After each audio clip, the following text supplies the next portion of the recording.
Well, good morning, folks, and welcome back to Three's In, a couple days after Christmas. And I hope everyone had a very Merry Christmas this year.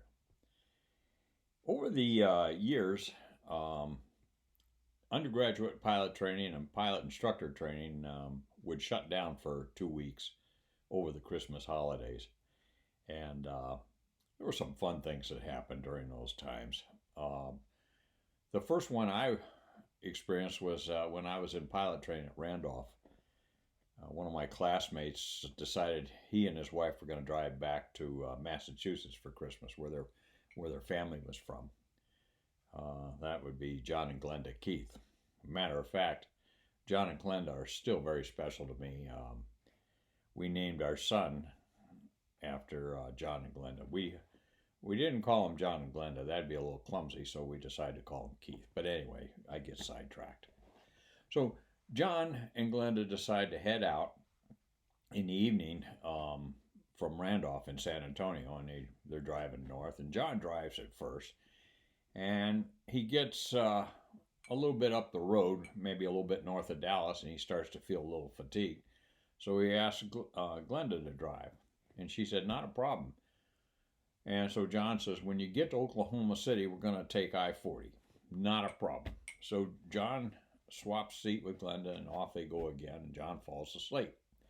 Well, he sleeps for a couple hours, and then wakes up, and he sees I-40. Good. And he sees Amarillo 40 miles.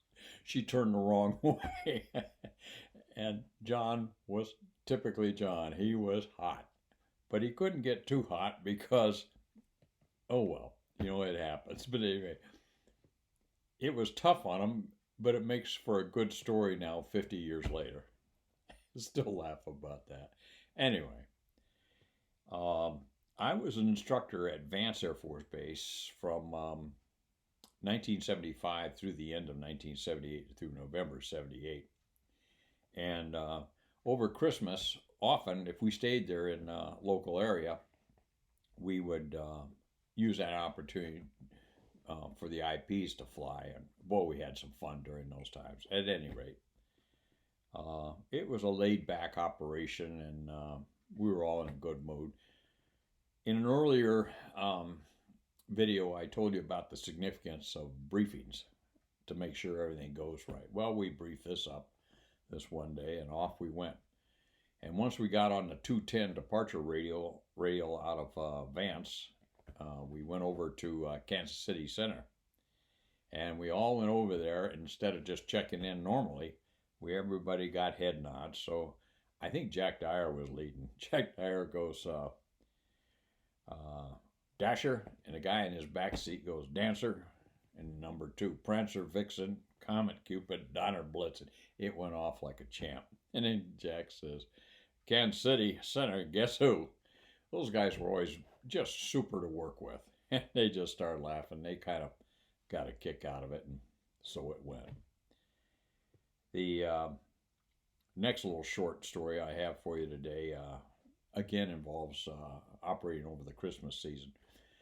Around this time of the year, we would get a call from the bean counters down at Randolph, and they would say, "How many instructors do you have around the squadron?" We say, "Whatever." And they say, "How many airplanes can you get?" And we tell them, "Whatever." They wanted to run the timeout. We would be allotted so many hours for the quarter. And so they would say, "We need you to go up and fly a .7 mission in order to fulfill using up this time." It comes back to the age-old stupid military way of spending money. You got to spend the money in order to get the money, so you can get more money next year to spend the money. It's insane. Anyway, so we'd gather up a bunch of guys, typically again a 4-ship, and go out and fire up the airplanes and taxi out. And then we get a call from the supervisor flying the soft desk that says, "Hey, listen, they recalculated and they want you to come back. They don't have the time." So we'd turn around and come back. And you get jerked through the knothole a couple times like that. And then finally came to where, okay, we're just going to pretend we have radio failure and go fly anyway. But over those 3 years, I think that happened to me a couple times. We needed to fly 1.2 now. No, we need you to fly this. Or they found more hours at Columbus. They need you to fly as much as you can. And, oh, geez, it was insane. But we just kind of let it roll off our shoulders and went with it.